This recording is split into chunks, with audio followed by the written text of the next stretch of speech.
Assalamualaikum warahmatullahi wabarakatuh. Selamat datang di Teman Mimpi Abu Nawas, tempat berkumpulnya kisah-kisah lucu, unik, dan penuh hikmah dari sang legenda cerdik Abu Nawas. Pada suatu hari yang tenang di kota Baghdad, rakyat menjalani harinya seperti biasa. Para pedagang sibuk menjajakan barang dagangannya di pasar, anak-anak bermain di jalanan, dan para ulama berdiskusi tentang ilmu pengetahuan. Namun ketenangan itu terusik oleh satu kabar mengejutkan bahwa Abu Nawas meminta agar kiamat segera terjadi. Kabar ini tersebar cepat dari mulut ke mulut hingga akhirnya sampai ke telinga Baginda Raja. "Apa maksud orang itu?"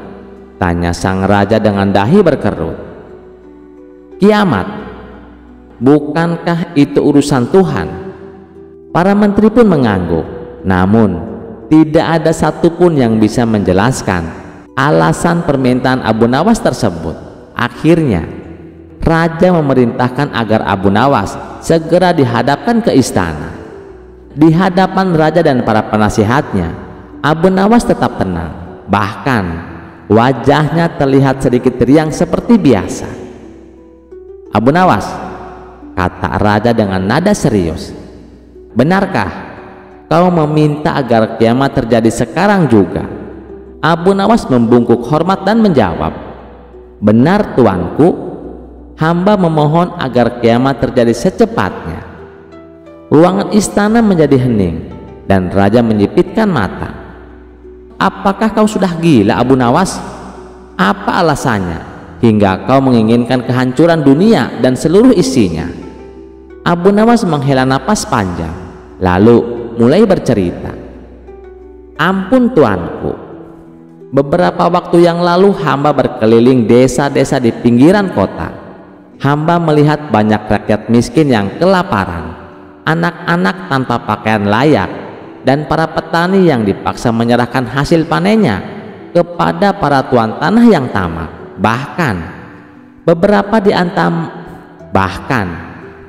di antara mereka sampai menjual anak-anaknya untuk melunasi hutang." Raja tertegun.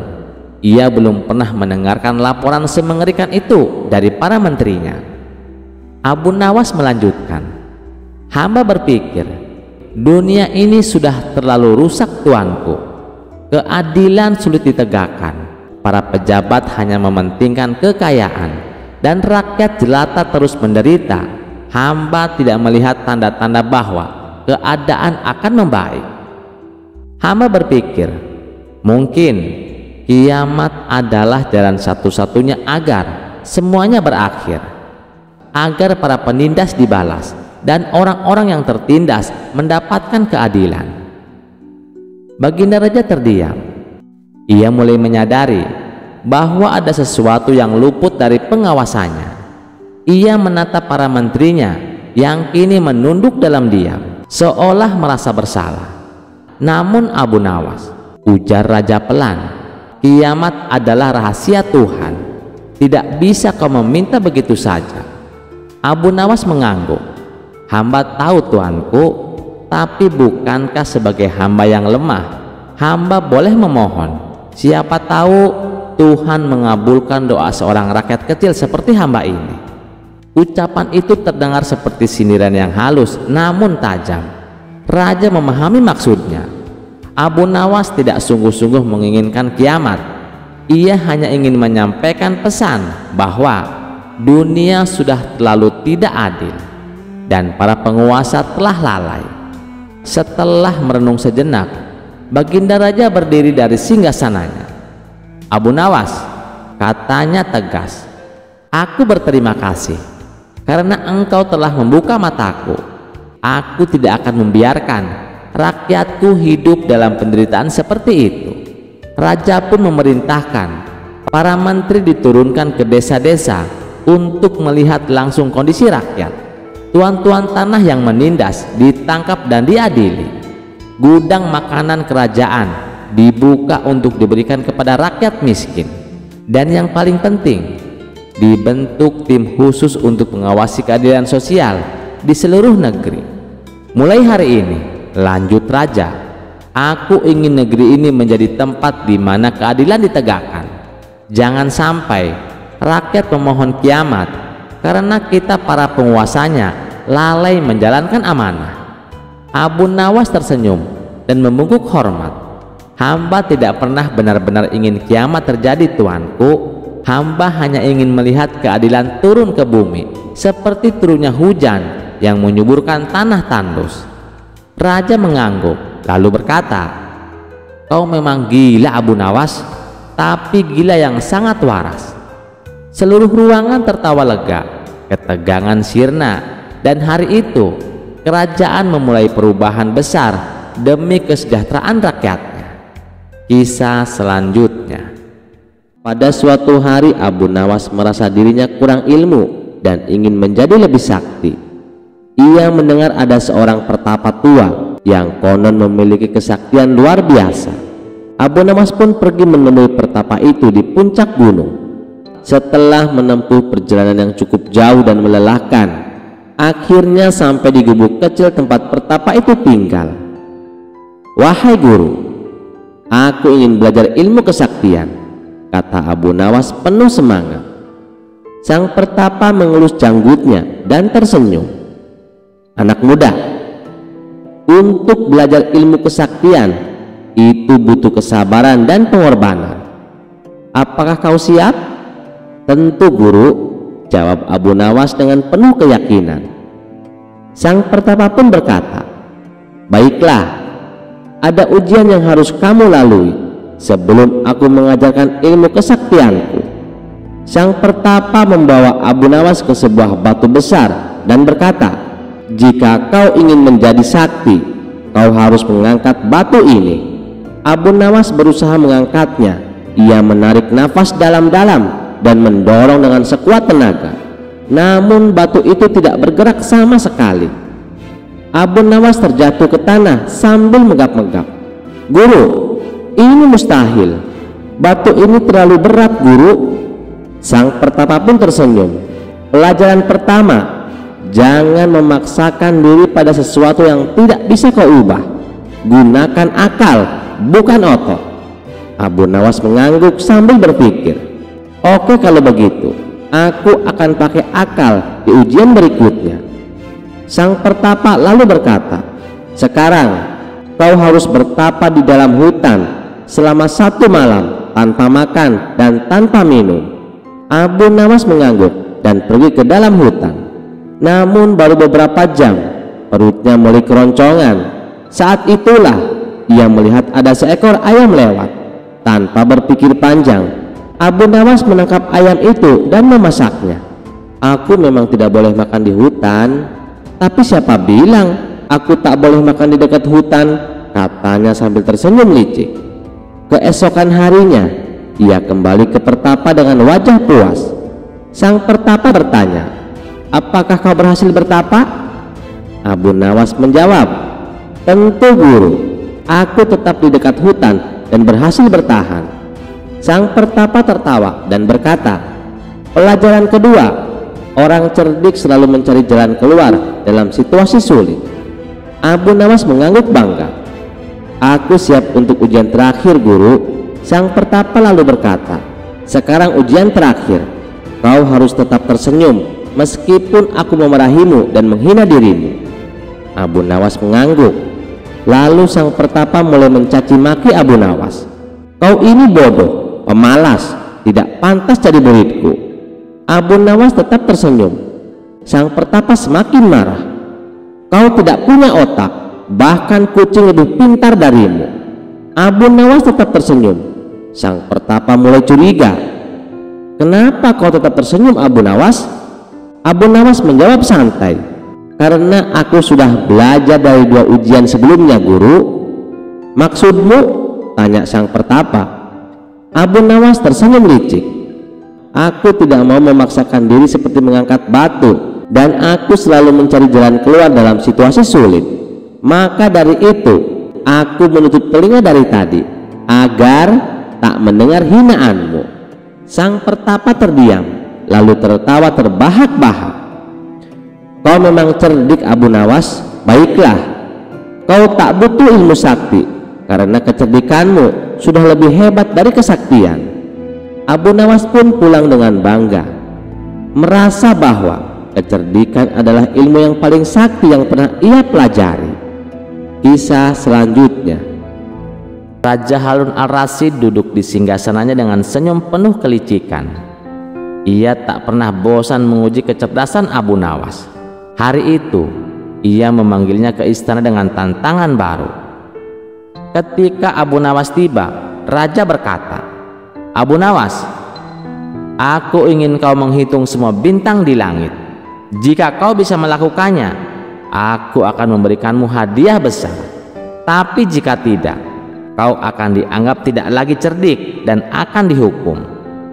Abu Nawas mengelus janggutnya dan menjawab, "Ampun Baginda, menghitung bintang di langit itu sangat mustahil Baginda."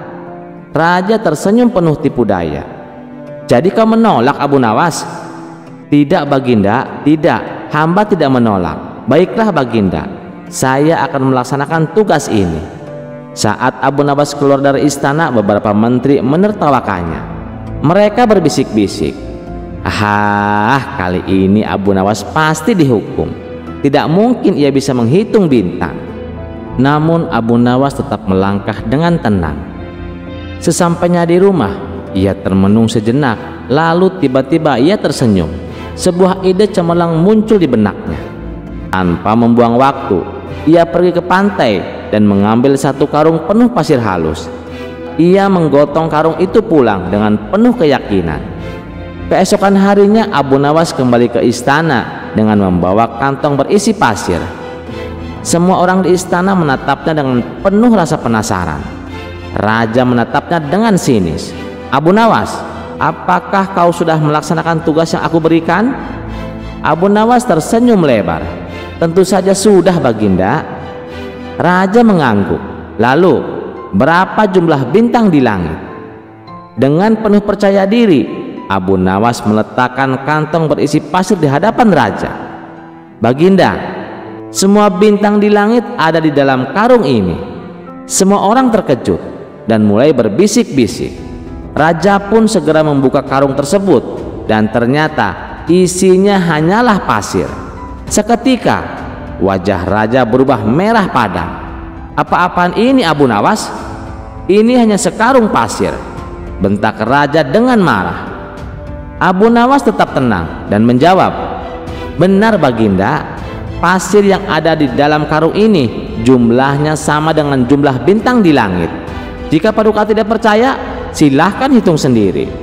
Ruangan menjadi hening. Para menteri yang sebelumnya menertawakan Abu Nawas kini terdiam, tak tahu harus berkata apa. Raja pun dibuat pusing 7 keliling.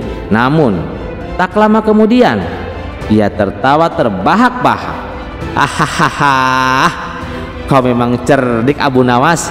Aku mencoba menjebakmu, tapi kau selalu punya cara untuk mengakaliku."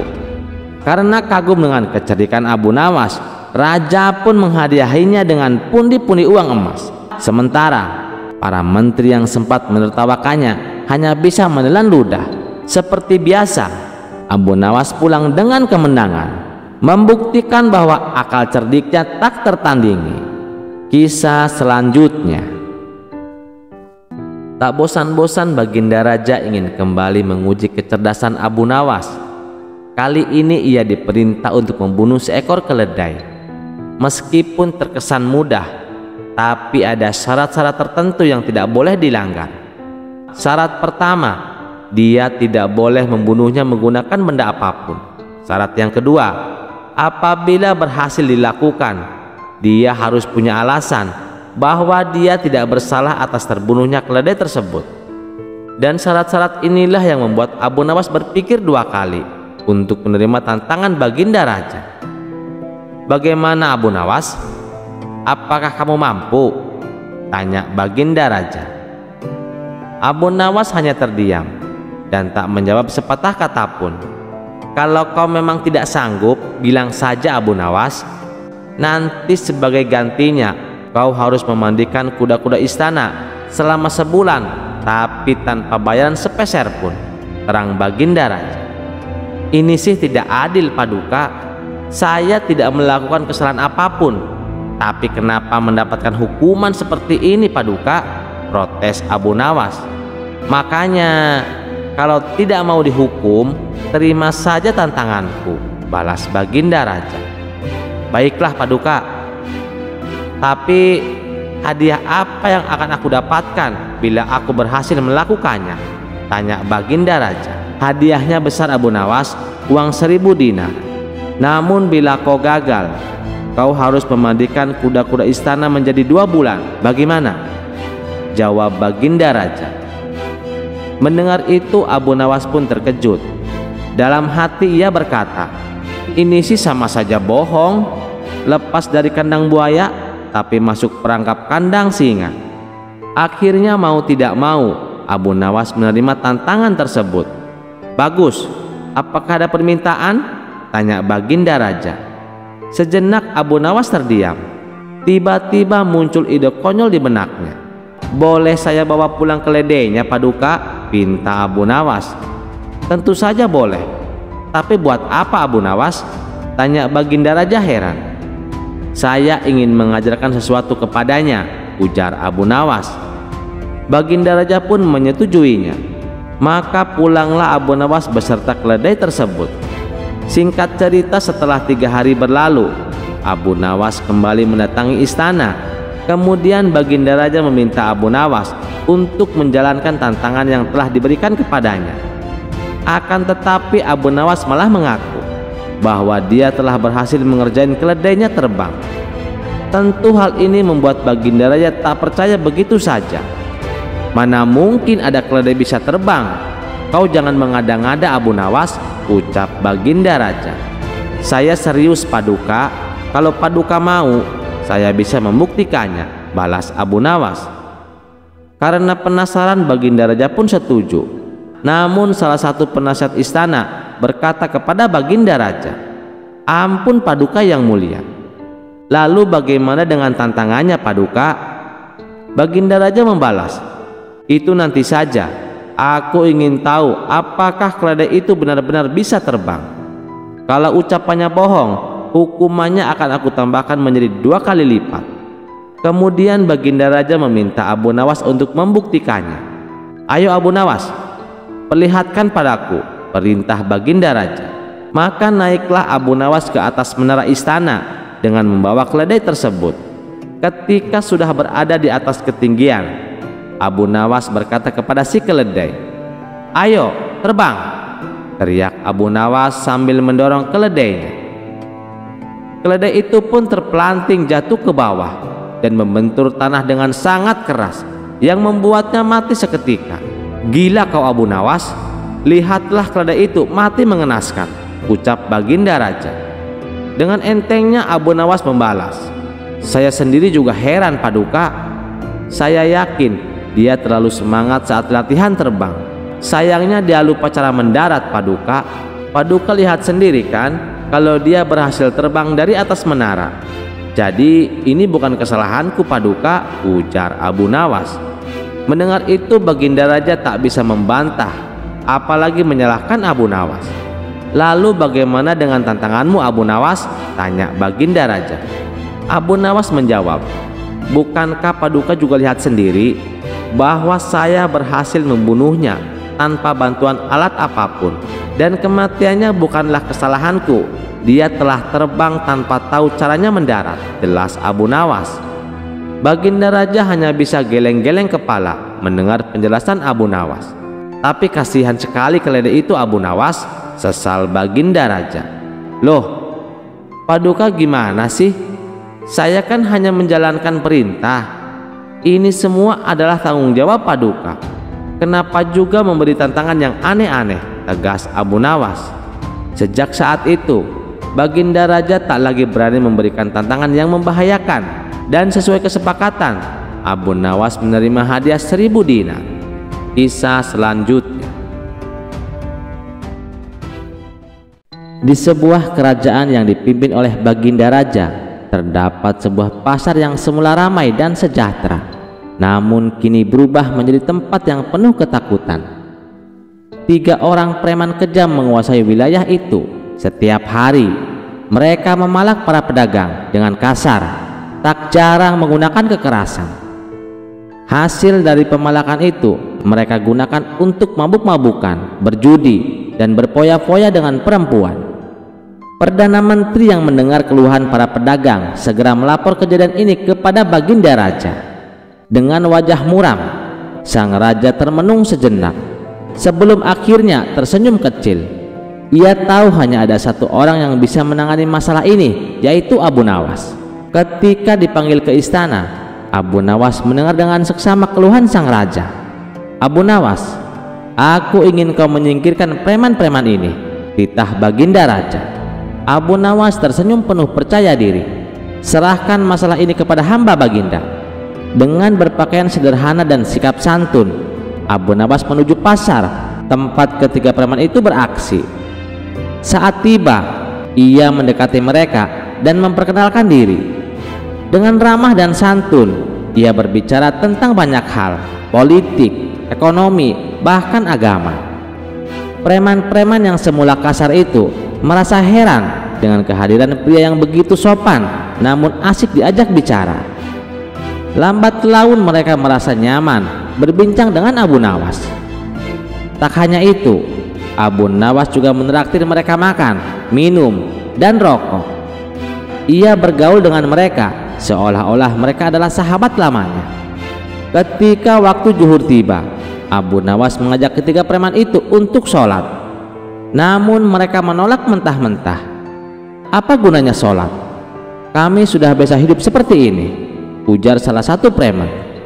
Namun Abu Nawas tidak menyerah. Dengan lemah lembut ia berkata, "Bagaimana jika aku berikan kalian masing-masing 1 dinar setiap kali ikut sholat berjamaah denganku?" Mata para preman itu membelalak. Di zaman itu 1 dinar adalah jumlah yang sangat besar. Tanpa pikir panjang, mereka menerima tawaran Abu Nawas. Setiap waktu sholat, mereka datang dan sholat berjamaah dengannya. Awalnya mereka hanya melakukannya demi uang, tapi semakin lama mereka mulai terbiasa. Hari demi hari berlalu, Abu Nawas tetap menemani mereka, memberikan nasihat-nasihat kecil tentang kehidupan. Mereka mulai merasa tenang dan damai setiap kali sholat. Setelah 3 bulan berlalu, kebiasaan sholat mulai mengakar dalam diri mereka. Hingga pada suatu hari Abu Nawas menghilang. Hari pertama tanpa Abu Nawas, ketiga preman itu mulai gelisah. Biasanya mereka akan sholat berjamaah dengannya, tapi kini ia tak ada. Hari kedua dan ketiga pun berlalu, namun Abu Nawas tetap tidak muncul. Mereka mulai merasa kehilangan, bukan karena uang 1 dinar, tetapi karena perasaan damai yang selalu hadir saat bersama Abu Nawas. Dalam kebingungan, mereka duduk di teras masjid hingga seorang ustadz mendekati mereka. "Ada apa? Kalian tampak gelisah," tanyanya. Salah satu dari mereka pun bercerita tentang pria misterius yang telah mengubah hidup mereka. Mereka tidak menyadari bahwa tanpa paksaan kini mereka berubah. Mereka tidak lagi merampok dan memalak, bahkan mereka mulai mencari pekerjaan halal untuk menghidupi diri sendiri. Sang ustadz tersenyum dan berkata, "Abu Nawas telah menyadarkan kalian dengan cara yang luar biasa. Kini teruslah di jalan kebaikan." Sejak hari itu, ketiga preman itu benar-benar bertaubat. Pasar kembali aman dan para pedagang tak lagi merasa takut. Ketika Baginda Raja mendengar kisah ini, ia tertawa puas.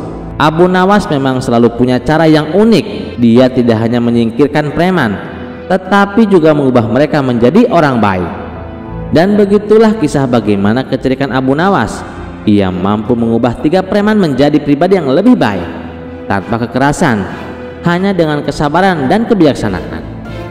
Kisah selanjutnya dikisahkan pada suatu hari di Baghdad.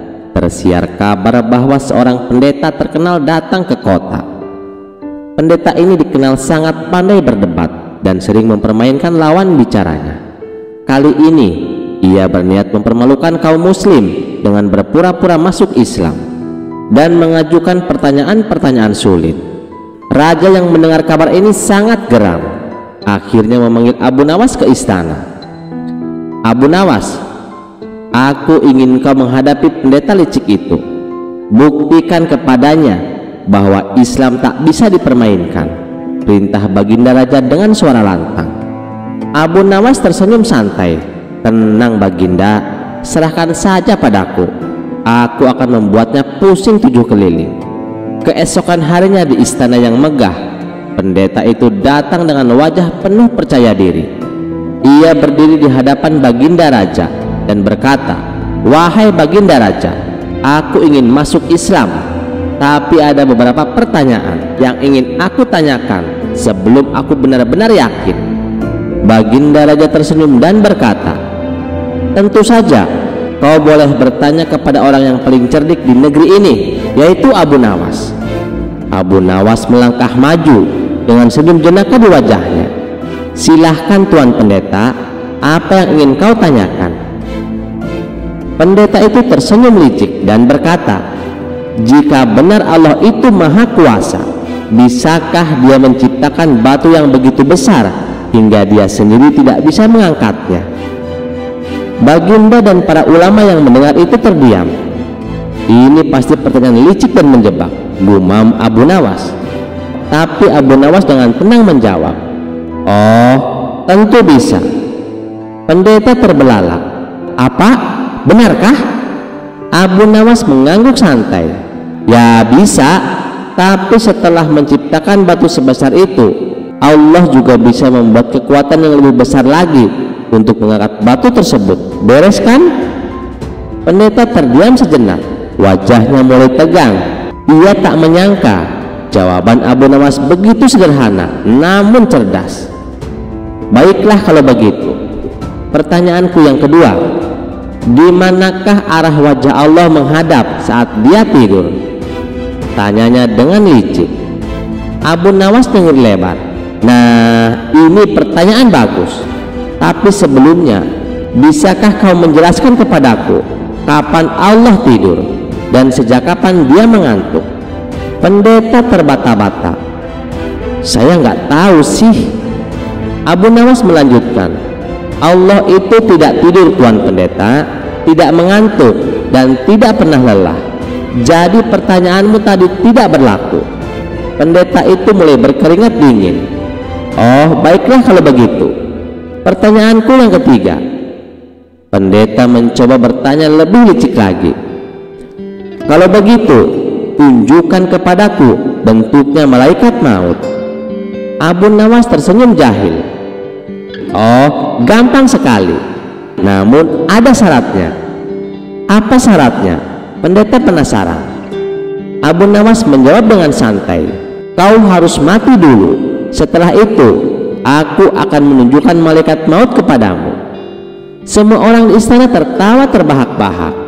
Pendeta itu gemetar. Ia tak menyangka Abu Nawas bisa sepintar ini. Pendeta mulai panik, tapi ia belum mau menyerah. "Oke, pertanyaan terakhir. Kalau kau bisa menjawab ini, aku benar-benar akan masuk Islam." Abu Nawas mengangguk. "Baik, silahkan." Pendeta menghela napas dalam-dalam. "Jika memang surga dan neraka itu ada, coba tunjukkan padaku sekarang. Bawa aku ke sana." Abu Nawas berpikir sejenak, lalu tersenyum. "Oh, gampang, ikut aku." Abu Nawas lalu membawa pendeta itu ke dapur istana. Di sana, para juru masak sedang memasak makanan yang sangat enak. Aroma daging panggang dan rempah-rempah memenuhi udara. Abu Nawas berkata, "Ini adalah surga, tempat yang dipenuhi dengan kenikmatan dan kelezatan." Pendeta itu mengangguk-angguk. "Wah, lezat sekali baunya." Abu Nawas kemudian membawa pendeta ke ruangan penyimpanan kayu bakar. Ruangan itu gelap, panas, dan penuh asap. "Nah, ini neraka, panas, pengap, dan bikin sesak nafas." Pendeta mulai protes. "Tunggu, ini cuma dapur dan gudang. Kau menipuku Abu Nawas." Abu Nawas terkekeh-kekeh. "Bukankah kau sendiri yang bilang ingin melihat surga dan neraka sekarang?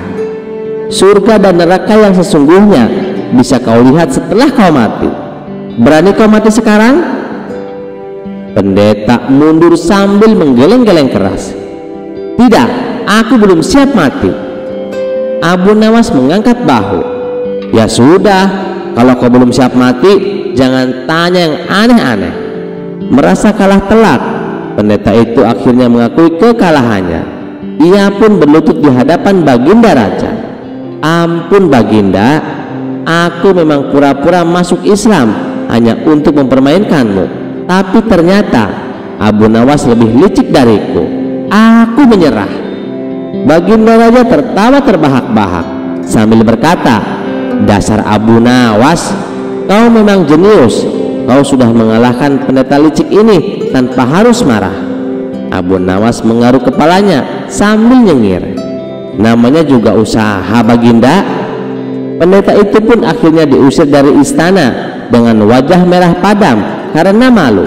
Dan sejak itu tak ada lagi yang berani mempermainkan Abu Nawas dengan pertanyaan-pertanyaan yang licik, karena mereka tahu akal licik mereka tak ada apa-apanya dibandingkan dengan kecerdikan Abu Nawas. Kisah selanjutnya. Pada suatu hari di kota Baghdad, seorang pria sombong berkeliaran di pasar dengan suara lantang. Ia sering menantang orang-orang di sekitarnya dengan ucapan yang penuh kesombongan. "Jika Allah itu benar-benar ada, buktikan padaku. Aku tidak takut padanya. Aku bahkan bisa meminum racun tanpa terluka." Teriaknya membuat banyak orang geram. Namun tak satu pun berani menantangnya. Selain bertubuh besar, bicaranya juga kasar dan menakutkan. Berita tentang pria sombong itu sampai ke telinga Baginda Raja. Baginda Raja yang tidak suka melihat kesombongan segera memanggil Abu Nawas. "Abu Nawas, aku ingin kau berdebat dengan pria sombong itu. Jika kau bisa membungkamnya, aku akan memberimu hadiah besar," titah Baginda Raja. Abu Nawas pun menerima tantangan tersebut. Keesokan harinya, ia pergi ke alun-alun kota, di mana pria sombong itu telah mengumpulkan massa dengan ucapannya yang menantang Tuhan. Dengan santai Abu Nawas berdiri di tengah kerumunan dan berkata, "Wahai Tuan Besar, aku dengar kau merasa berani menantang Allah. Benar sekali. Apa kau juga ingin menantangku? Aku tidak takut pada siapapun, termasuk Tuhanmu." Abu Nawas tersenyum. "Baiklah, jika kau memang sehebat yang kau katakan, aku ingin menguji keberanianmu. Minumlah racun ini." Abu Nawas mengeluarkan sebuah botol kecil berisi cairan hitam pekat. Pria itu terkejut, tetapi ia tak ingin terlihat takut di depan orang banyak. "Apa racun itu benar-benar mematikan?" tanyanya sedikit ragu. "Tentu saja, hanya orang yang percaya kepada Allah yang akan selamat setelah meminumnya," jawab Abu Nawas dengan nada meyakinkan. Kerumunan semakin riuh. Semua mata tertuju pada botol kecil itu. "Kalau begitu, buktikan dulu omonganmu," tantang pria sombong itu. Tanpa ragu, Abu Nawas mengambil botol itu dan meneguk isinya. Ia bahkan berdecak nikmat. Rasanya enak sekali, seperti madu," katanya santai. Orang-orang tercengang. "Subhanallah, Abu Nawas selamat," seru mereka. Tak mau kalah, pria sombong itu merebut botol tersebut dan menenggaknya sekaligus. Namun seketika itu juga wajahnya berubah. Ia mulai muntah-muntah dan tubuhnya gemeteran. "Apa ini? Kenapa tubuhku panas sekali?" teriaknya panik. Abu Nawas terkekeh. "Tuan, itu bukan racun, hanya campuran cuka dan rempah-rempah. Namun rasa mual dan pusingmu berasal dari ketakutanmu sendiri. Kau tahu mengapa aku tidak apa-apa? Karena aku percaya kepada Allah, Sang Pencipta segala sesuatu dengan sempurna." Pria sombong itu terdiam, wajahnya memerah, lalu ia tertunduk malu. Dengan suara lirih ia berkata, "Aku salah. Aku tidak seharusnya menghujat Allah. Ampuni aku ya Allah," katanya sambil berlutut di hadapan Abu Nawas. Abu Nawas tersenyum penuh kemenangan. "Hai pria sombong, semoga kejadian ini menjadi pelajaran bagimu bahwa kekuatan manusia tak ada apa-apanya dibandingkan dengan kekuasaan Allah. Dari kejauhan baginda raja yang menyaksikan kejadian itu mengangguk puas. Ia pun memberikan hadiah besar kepada Abu Nawas sebagai tanda penghargaan atas kecerdikannya.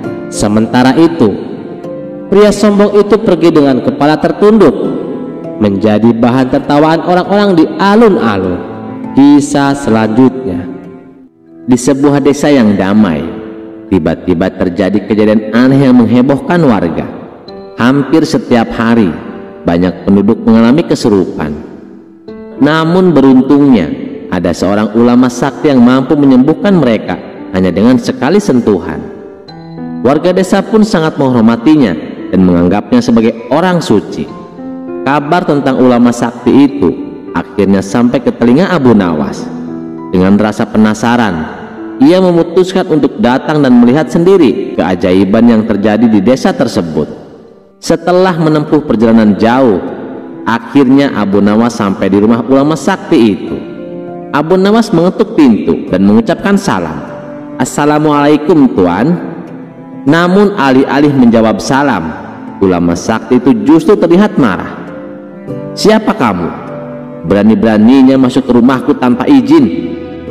Abu Nawas tetap tenang dan berkata, "Tuan, saya sudah mengucapkan salam, tapi Tuan sendiri yang tidak menjawabnya." Ulama sakti itu mengeringitkan dahi dan bertanya dengan suara angkuh, "Apa maksud kedatanganmu ke sini?" "Saya hanya ingin mengenal lebih jauh tentang Tuan yang katanya bisa menyembuhkan orang-orang kesurupan," jawab Abu Nawas. Tiba-tiba ulama sakti itu berkata dengan nada penuh wibawa, "Kalau begitu, berlututlah dan sembahlah aku. Aku adalah ulama sakti yang dihormati di desa ini." Mendengar itu, Abu Nawas tertawa kecil dan berkata, "Maaf Tuan, aku hanya menyembah Allah yang Maha Kuasa, bukan kepada manusia." Wajah ulama sakti itu berubah marah. "Apa kamu tidak takut kepadaku? Aku bisa saja membuatmu celaka." Abu Nawas tetap tenang dan menjawab, "Kenapa kau harus takut? Tuhan hanyalah makhluk ciptaan Allah, seperti hanya aku dan semua yang ada di dunia ini." Mendengar jawaban itu, ulama sakti itu mulai gelisah. Sorot matanya mulai berubah dan tubuhnya mulai gemetar.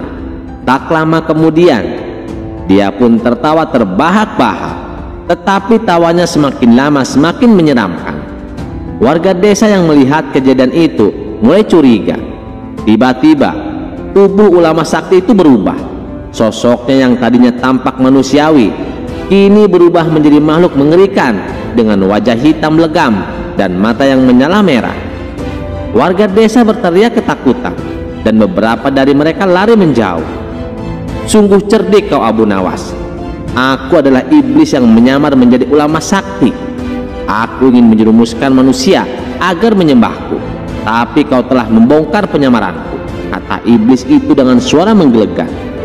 Abu Nawas tersenyum dan berkata, "Allah telah memberikan akal kepada manusia agar mereka tidak mudah tertipu.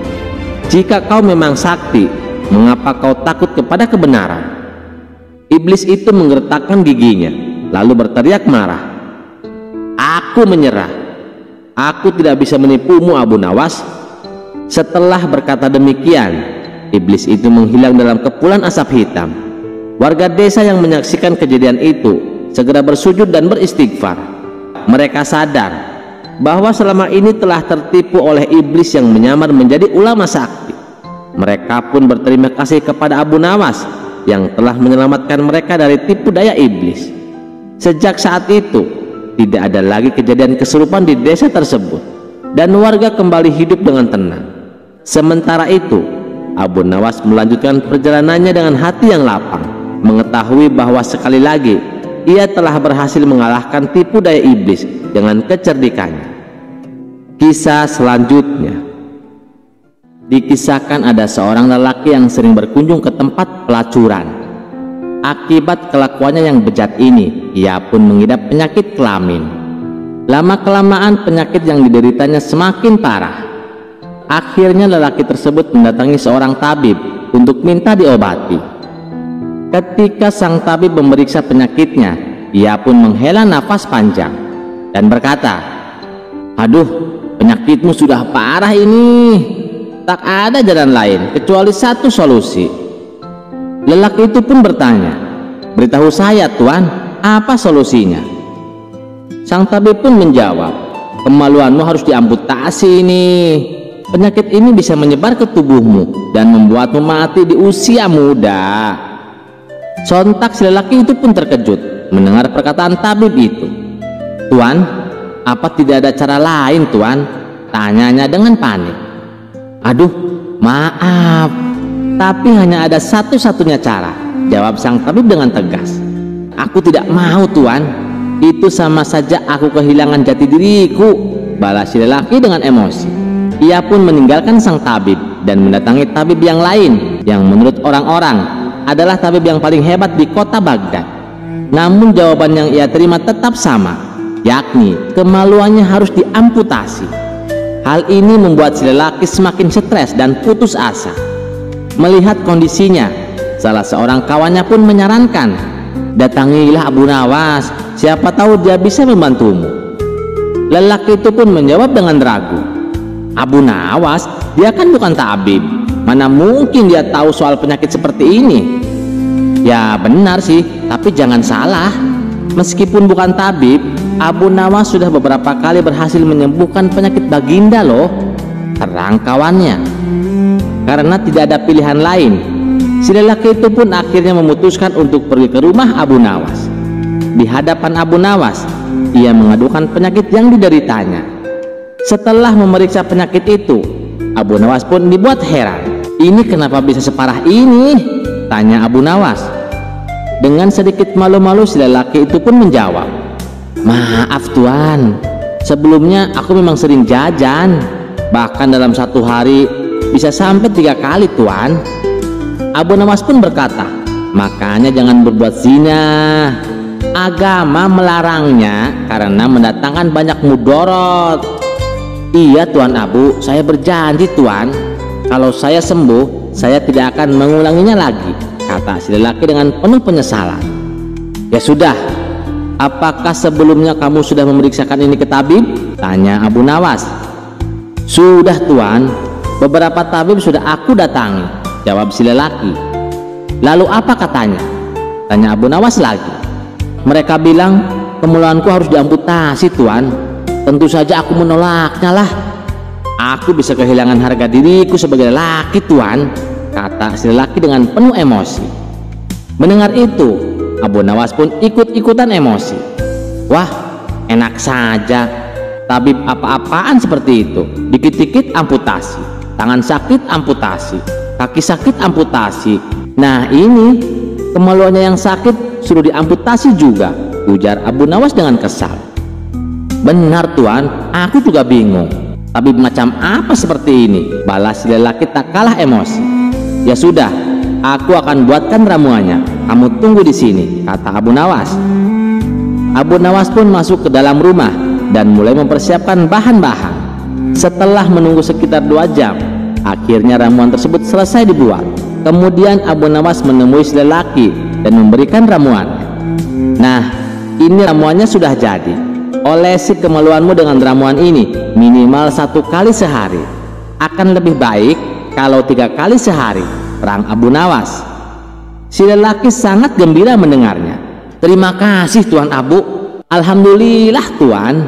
Jadi kemaluanku tidak perlu diamputasi ya, Tuan?" tanyanya dengan penuh harap.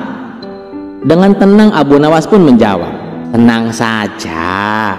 Ngapain harus dipotong? Nanti juga 3 hari lepas sendiri." Seketika itu juga si lelaki langsung pingsan dan jatuh ke tanah. Kisah selanjutnya.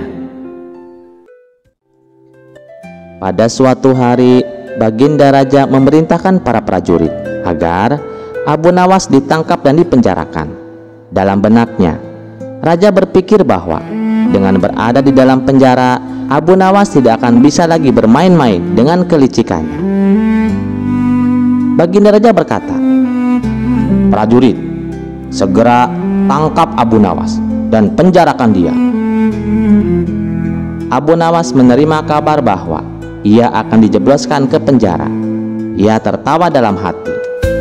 Karena meskipun ini adalah hukuman tanpa alasan, ia merasa ini adalah kesempatan untuk membuktikan bahwa kecerdikannya tidak bisa dibendung oleh tembok penjara.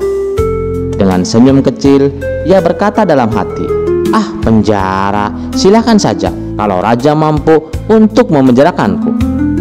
Setibanya di penjara, Abu Nawas dengan tenang masuk ke dalam selnya, sementara para penjaga mengawasinya dengan waspada.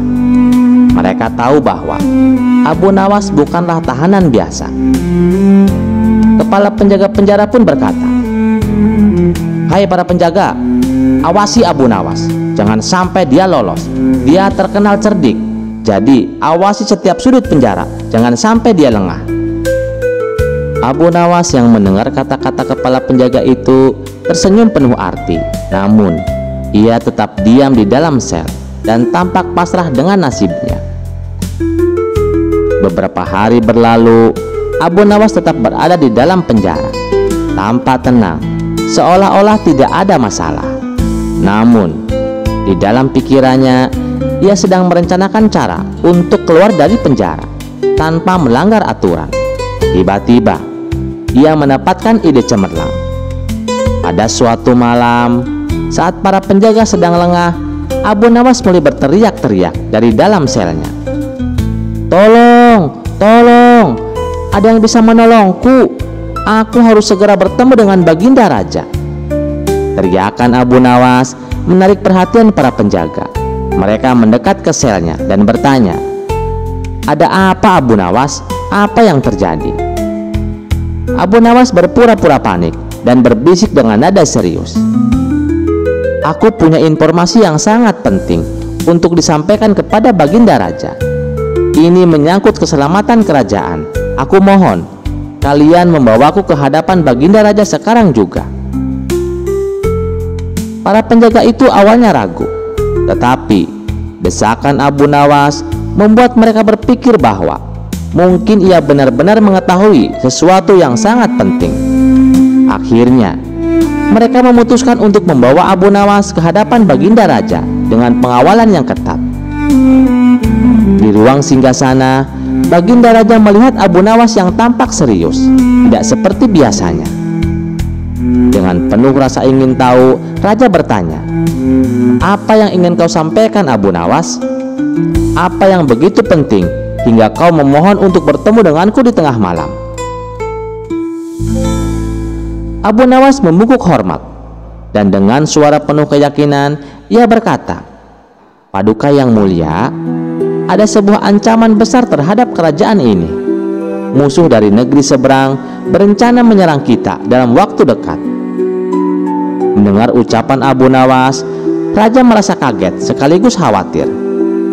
"Dari mana kau tahu tentang ancaman itu Abu Nawas?" Abu Nawas dengan wajah meyakinkan menjawab, "Hamba mendengar kabar ini dari seorang tawanan yang juga berada di dalam penjara ini Paduka. Ia mengatakan bahwa pasukan mereka sedang bersiap-siap untuk menyerang. Hamba merasa perlu segera menyampaikan ini agar Paduka bisa mengambil langkah cepat." Baginda Raja merasa tertekan dan khawatir. Tanpa berpikir panjang, ia mengutus para prajurit untuk memperketat penjagaan di perbatasan dan mempersiapkan pasukan kerajaan untuk menghadapi kemungkinan serangan. Namun beberapa hari berlalu tanpa ada tanda-tanda serangan apapun. Para pejabat kerajaan mulai merasa ada yang aneh dan bertanya-tanya, apakah Abu Nawas benar-benar berkata jujur atau hanya membuat siasat lagi. Suatu hari, Raja akhirnya memanggil Abu Nawas ke istana dan menanyakan kepadanya dengan nada serius, "Abu Nawas, aku telah melakukan semua yang kau sarankan, tapi tidak ada serangan yang datang. Apa kau telah berbohong kepadaku?" Abu Nawas tersenyum penuh kepolosan dan menjawab, "Paduka yang mulia, bukankah tidak ada salahnya untuk berjaga-jaga? Hamba hanya ingin memastikan bahwa kerajaan ini selalu siap menghadapi segala kemungkinan." Meskipun awalnya raja merasa sedikit kesal, ia menyadari bahwa apa yang dikatakan Abu Nawas ada benarnya. Keamanan kerajaan memang harus selalu diutamakan. Sementara itu, para prajurit yang telah disiagakan membuat wilayah kerajaan menjadi lebih aman. Dan berita tentang kesiagaan pasukan kerajaan membuat negeri-negeri tetangga berpikir dua kali untuk mencoba mengganggu. Akhirnya, setelah merasa puas dengan hasil tindakan Abu Nawas, Baginda Raja berkata, "Abu Nawas, meskipun caramu tidak biasa, kau telah membantu kerajaan ini menjadi lebih aman. Oleh karena itu, aku mengampuni hukumanmu dan bahkan akan memberikan hadiah sebagai tanda terima kasih." Abu Nawas pun membungkuk hormat dengan rasa syukur yang dalam. Dalam hati, ia tersenyum lebar karena berhasil mengubah hukuman penjara menjadi kesempatan untuk memperoleh kepercayaan raja dan juga hadiah yang tak disangka-sangka. Kisah selanjutnya. Suatu hari, Baginda Raja terlihat termenung sendiri di taman kerajaan. Dikabarkan, ia sedang dilanda masalah yang membuatnya tidak bisa tidur. Namun, masalah yang dihadapinya hanya Baginda Raja sendiri yang tahu. Ia sengaja merahasiakannya dari orang-orang sekitar, baik kepada penasihat istana maupun Abu Nawas selaku sahabat tempatnya berkeluh kesah. Ingin rasanya Baginda Raja melupakan masalah yang menimpanya. Kalaupun bisa lari menghindar, tentulah ia akan melakukannya. Tapi kenyataannya, permasalahan yang dihadapinya terasa seperti mengikutinya kemanapun Baginda Raja pergi. Sejak saat itu, Baginda Raja sering terlihat melamun seorang diri. Kemudian, penasihat istana mendekati Baginda Raja. "Maaf Paduka yang mulia, hamba perhatikan belakangan ini Paduka terlihat murung. Hamba khawatir Paduka nanti akan jatuh sakit. Apakah ada sesuatu yang Paduka pikirkan?" tanya penasihat istana. "Tidak ada apa-apa, aku baik-baik saja. Kamu urusi saja pekerjaanmu," jawab Baginda Raja dengan memalingkan wajahnya. Penasihat istana pun hanya terdiam. Ia merasakan gelagat bahwa Baginda Raja sedang dilanda masalah yang besar. Dikarenakan Baginda Raja tidak mau berterus terang, penasihat istana tidak berani membujuknya untuk menceritakan masalah yang dihadapinya. Makin hari sikap Baginda semakin tertutup. Bahkan kini enggan menerima tamu. Hal ini membuat para pejabat istana menjadi sangat khawatir. Apa yang harus kita lakukan? Makin hari Baginda terlihat mengkhawatirkan. Ini sangat buruk untuk kondisinya. Jangan sampai Baginda Raja nanti jatuh sakit, kata salah satu seorang menteri. "Iya betul, aku juga cemas melihat sikap Baginda Raja belakangan ini. Aku sudah coba memujuknya supaya mau menceritakan masalah yang dialaminya, tapi beliau malah memalingkan wajah," beber penasihat istana. "Saya ada saran.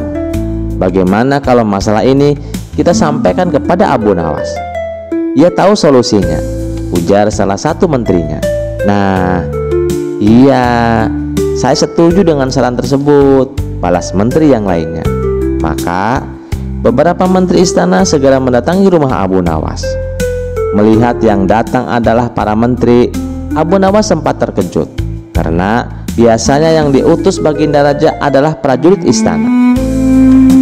"Kenapa kalian yang datang?" tanya Abu Nawas. "Kami kesini bukan diutus Baginda Raja, tapi atas kemauan sendiri," jawab para menteri istana. Kemudian para menteri ini memberitahu Abu Nawas tentang keadaan yang menimpa Baginda Raja. "Kami semua sudah berusaha memberi perhatian, tapi Baginda Raja selalu menutup diri," kata salah satu menterinya. "Oh begitu, aku akan coba menghiburnya. Mari kita ke istana sekarang," ajak Abu Nawas. Singkat cerita, Abu Nawas menghadap Baginda Raja. Ia lalu bercerita kisah-kisah jenaka di hadapan Baginda Raja, berharap bisa terhibur dan tertawa. tapi ternyata tidak ada reaksi apapun. Baginda Raja hanya terdiam, malah meninggalkan Abu Nawas lalu masuk ke kamarnya. Selepas Baginda Raja pergi, para menteri segera menghampiri Abu Nawas. "Bagaimana ini Abu Nawas? Kamu lihat sendiri kan?" ucap mereka. "Sepertinya Baginda Raja sedang mengalami masalah berat. Biarkan aku pulang dulu. Aku akan memikirkan cara untuk mengatasi masalah ini," ucap Abu Nawas. Setibanya di rumah, Abu Nawas terus memikirkan cara terbaik untuk memecahkan masalah tersebut. Setelah berpikir cukup lama, akhirnya Abu Nawas menemukan ide cemerlang. Esok harinya, Abu Nawas pergi ke pasar. Di hadapan orang-orang, Abu Nawas berteriak, "Wahai kalian, apakah di antara kalian ada yang bisa memasukkan unta ke lubang jarum?" Mendengar pertanyaan Abu Nawas, semua orang yang ada di sana heran. Salah satu dari mereka lalu menjawab, "Mana mungkin bisa, itu perkara yang mustahil." Dengan lantang, Abu Nawas juga membalas, "Tidak ada perkara yang mustahil, jangankan aku, anak kecil pun bisa," jawab Abu Nawas. "Kalau kamu memang bisa, tunjukkanlah kepada kami," pinta mereka. "Maaf kawan-kawan, sayangnya aku hanya bisa membuktikannya bila di hadapan Baginda Raja," jawab Abu Nawas. Begitulah seterusnya. Setiap ada keramaian orang ataupun perkumpulan, Abu Nawas selalu mengatakan hal yang sama. Akhirnya kabar tentang Abu Nawas bisa memasukkan unta ke dalam lubang jarum sampai juga hingga telinga Baginda Raja. Awalnya Baginda Raja tidak terlalu memperdulikannya, tapi lama-kelamaan timbul juga rasa penasaran pada dirinya. Maka diperintahkan beberapa pengawal istana memanggil Abu Nawas. "Maaf Tuan Abu, Anda diperintah Paduka untuk datang ke istana," ucap seorang prajurit. "Benarkah?" tanya Abu Nawas memastikan. "Benar Tuan Abu Nawas," jawab sang prajurit. "Rencanaku akhirnya berhasil," pikir Abu Nawas. "Oh ya, bagaimana kondisi Baginda Raja?" tanya Abu Nawas lagi. "Ya begitulah Tuan Abu Nawas, Baginda Raja masih sering mengurung diri dan masih sering tampak termenung," jawab salah satu prajurit. "Baiklah, aku akan ke sana sekarang," balas Abu Nawas. Tidak lama kemudian, Abu Nawas sampai ke istana menghadap Baginda Raja. "Wahai Abu Nawas, aku dengar kamu bisa memasukkan seekor unta ke lubang jarum. Kamu bersedia membuktikannya di hadapanku? Benarkah itu?" tanya Baginda Raja. "Itu benar Paduka yang mulia," jawab Abu Nawas. "Bagaimana mungkin? Aku rasa itu perkara yang mustahil," balas Baginda Raja. "Ampun Paduka, di dunia ini tidak ada yang mustahil," ujar Abu Nawas. "Baiklah, sekarang coba kau buktikan," perintah Baginda Raja. "Caranya mudah Paduka. Kita tinggal membuat jarum yang lubangnya lebih besar daripada seekor unta. Dengan begitu, kita bisa memasukkannya dengan mudah. Bahkan anak kecil pun bisa," jawab Abu Nawas. "Kalau caranya seperti itu, semua orang bisa melakukannya Abu Nawas. Berarti kau telah menipu semua orang, termasuk aku," ucap Baginda Raja. "Hamba tidak pernah menipu siapapun Paduka, dan hamba juga tidak pernah menipu Paduka. Hamba tidak pernah mengatakan bahwa jarum yang hamba maksud adalah jarum yang kecil," balas Abu Nawas. "Iya, itu benar. Tapi apa maksud dari pernyataan itu?" tanya Baginda Raja. "Hamba hanya ingin mengatakan Paduka, ada hikmah dari pernyataan ini," jawab Abu Nawas. "Hikmah? Hikmah dari mana Abu Nawas?" tanya Baginda Raja. "Bukankah tadinya Baginda Raja tidak percaya kalau hamba bisa memasukkan unta ke dalam jarum? Tapi setelah hamba jelaskan, Baginda Raja baru mempercayai. Begitu juga dengan permasalahan yang sedang kita hadapi Paduka. Sebesar apapun masalah, sebesar apapun bebannya, tapi kalau hati kita lebih besar, hati kita akan lebih luas saat menghadapinya. Maka semua masalah akan terasa lebih ringan. Itulah gambaran seekor unta bila dimasukkan ke dalam lubang jarum. Sepintas Saat kita menghadapinya, pasti itu mustahil dilakukan. Tapi bila hati kita luas dan besar, maka pikiran kita juga akan mengikuti. Dan akhirnya masalah yang kita anggap mustahil di atas menjadi mudah dan ringan untuk dijalani. Bagaimana kita akan bisa menang bila kita mengatasi masalah dengan hati yang sempit? Tutur Abu Nawas. Seketika Baginda Raja terdiam. Ia terus merenungi ucapan Abu Nawas. Suasana pun mendadak menjadi hening. Tidak berapa lama Baginda Raja pun berkata, "Terima kasih Abu Nawas, kau telah menyadarkanku. Selama ini aku memang dilanda masalah dan hatiku sempit untuk menghadapinya, sehingga pikiranku juga ikut menjadi buntu," ujar Baginda Raja. Sejak kejadian itu, kini Baginda Raja mulai terlihat ceria. Ia tak lagi terlihat murung seperti hari-hari sebelumnya. Sekian dulu perjumpaan kita kali ini. Sampai jumpa di kisah selanjutnya. Terima kasih yang sudah setia menonton channel ini. Wassalamualaikum warahmatullahi wabarakatuh.